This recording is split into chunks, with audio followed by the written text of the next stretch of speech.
19 వరకు జరిగినటువంటి పరిపాలన చంద్రబాబు నాయుడు గారి నాయకత్వంలో నేను శాసనసభ్యుడిగా మంత్రిగా ఉన్న సమయంలో జరిగినటువంటి అభివృద్ధి కానీ మీ ఎడల చూపించినటువంటి ప్రేమాభిమానాలు కానీ చేసిన సంక్షేమ కార్యక్రమాలు కానీ చూపించిన ఆదరణ కానీ ఒకసారి గుర్తు తెచ్చుకోవాలని చెప్పి మీకు మనవి చేస్తా ఉన్నా. 5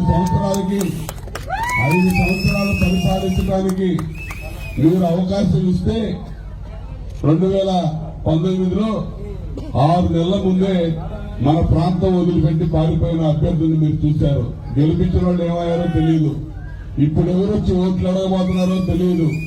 నేను మాత్రం గెలిచినా ఓడినా ఆనందబాబు మీ మనిషి, మీలోనే ఉంటాడు, మీతోనే ఉంటాడు అని చెప్పి నేను మొట్టమొదటి నుంచి చెప్తా ఉన్నాను. మొట్టమొదటి నుంచి అదే చెప్తున్నాను. ఆ ఉద్దేశంతో దిండిపాలెం గ్రామానికి నేను ధైర్యంగా వచ్చానంటే మీ మనిషిని, మీకోసం ఆలోచించా, అభివృద్ధి కార్యక్రమాలు చేశా. దిండిపాలెంలో ఏ అభివృద్ధి జరిగినా మనం చేసిన అభివృద్ధి. ఇది యథార్థం. ఈ రోజున వాళ్ళు ఏం చేయలేదు కాబట్టి ఇక్కడి నుంచి పారిపోయారు. సంక్షేమం గురించి మాట్లాడుతూ ఉన్నారు.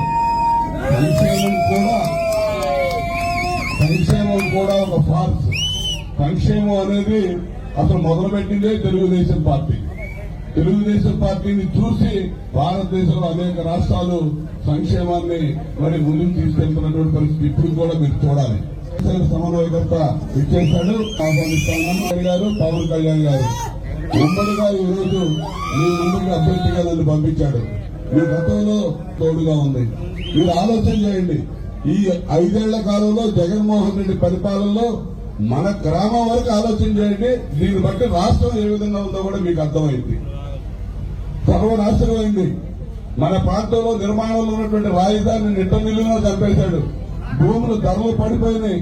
కనీసం మనకు ఒక సెంటు భూమి ఉంటే దానికి కూడా విలువ లేకుండా అయిపోయినటువంటి పరిస్థితి. 10,000 కోట్ల రూపాయలు పైన ఖర్చు పెట్టి ఇక్కడ రాజధాని నిర్మాణం చేసినటువంటి చంద్రబాబు నాయుడు గారిని ఇవాళ అదే రాజధానిలో కూర్చొని పరిపాలన చేసే జగన్మోహన్ రెడ్డి అదే రాజధాని నిట్టనిల్లులో చంపేసి ఈ ప్రాంత ప్రజలందరూ కూడా తీరని ద్రోహం చేసినటువంటి ప్రభుత్వం జగన్మోహన్ రెడ్డి ప్రభుత్వం అని చెప్పి మీకు తెలియజేస్తా ఉన్నా. మీరు ఆలోచించండి. గతంలో వైఎస్ఆర్సీపీకి ఆ జగన్మోహన్ రెడ్డి పార్టీకి ఈ గ్రామంలో 2-3 పర్యాయాలు కూడా వాళ్ళకే మెజార్టీ వచ్చింది. కానీ మీరు విజ్ఞప్తి ఆలోచించమని చెప్పి మీకు విజ్ఞప్తి చేస్తా ఉన్నా. మంచి కావాలి. మన గురించి ఆలోచించే నాయకులను ఆలోచించండి. మీరు మన పిల్లల భవిష్యత్తు, చదువుకున్నటువంటి యువత భవిష్యత్తు, ఇవన్నీ కూడా ఆలోచన చేయండి. రైతాంగం ఎక్కువగా ఉంది. రోజువారీ పనులు చేసుకునే వాళ్ళు ఎక్కువగా ఉన్నారు. అన్ని ఇసుక దగ్గర నుంచి, ఇటుక దగ్గర నుంచి, ఐరన్ దగ్గర నుంచి ఆకాశం 2,000 రూపాయలు పెడితే ట్రాక్టర్ ఇసుకొచ్చేది గతంలో దిండిపాలెం గ్రామానికి. ఈ రోజున 6,000, 7,000 అన్నా కూడా దొరకని పరిస్థితి. ఎవరి జేబుల్లో పోతా ఉంది ఈ డబ్బులన్నీ అని చెప్పి మిమ్మల్ని అడుగుతా ఉన్నా. జగన్మోహన్ రెడ్డి ఇంటికి పోతా ఉన్నాయి సాయంత్రానికి 1,000 కోట్ల రూపాయలు. స్థానికంగా ఉన్నటువంటి ఎమ్మెల్యే దోచుకుంటా ఉన్నాడు డబ్బులు 1,000 కోట్ల రూపాయలు, 100 కోట్లు అని చెప్పి తెలియజేస్తా ఉన్నా. మద్యపానం నిషేధం చేసి ఓట్లు అడుగుతాను, మీ దగ్గరికి దశల వారీగా మద్యపానం నిషేధం చేసి మళ్ళా ఓట్లు అడుగుతానన్నాడు జగన్మోహన్ రెడ్డి. ఈరోజు మద్యపాన నిషేధం జరిగిందా ఈ రాష్ట్రంలో? మద్యం వ్యాపారం ముఖ్యమంత్రి చేస్తా ఉన్నాడు. తన బ్రాండ్, జగన్ బ్రాండ్ మద్యాన్ని చీపులకెళ్ళి ప్రజల మీద వదిలి వాళ్ళ రక్తం తెలంగాణ పట్టి పీడిస్తా ఉన్నాడు. ఆదాయం 1,000 కోట్ల రూపాయలు తాడేపల్లి ప్యాలెస్కి వెళ్తా ఉన్నాయి. ప్రజలు దీర్ఘకాలిక అనారోగ్యం బారిన పడి అనేక రకాలుగా చనిపోతా ఉన్నారు, జబ్బుల పాలనవుతా ఉన్నారు. దీనికి కారణం ముఖ్యమంత్రి అని చెప్పి మీకు తెలియజేస్తా ఉన్నా. ఇది యథార్థం. నేను ఓట్ల కోసం చెప్తా. యథార్థం మీరు ఆలోచన చేయండి. ఇది వాస్తవం.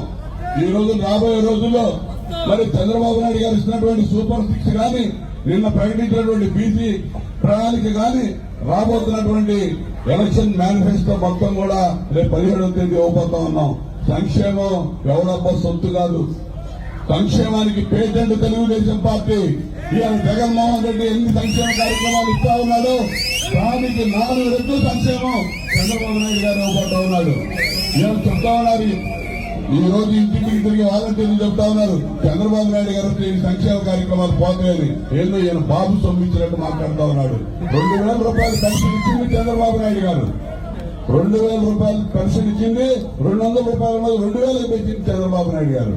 2,000, 3,000 ఇస్తామన్నటువంటి జగన్మోహన్ రెడ్డి 5 ఏళ్లు ఖాళీగా ఉండి 250 అని చెప్పి ఈ రోజు 3,000కి తీసుకెళ్లాడు దాన్ని. రాబోయే రోజుల్లో పెన్షన్ ఉదయం 6 గంటలకు తెచ్చిస్తాను అన్నాడు. ఏ స్కీము రద్దు కాదు. ఇంతకంటే బ్రహ్మాండంగా స్కీములన్నీ అమలవుతాయి. దీనికంటే 4 రెట్లు అదనంగా సంక్షేమం అమలు చేస్తాం. సంక్షేమంతో పాటు అభివృద్ధి చేస్తాం. గ్రామాలను అభివృద్ధి చేస్తాం. రైతాంగాన్ని ఆదుకుంటాం.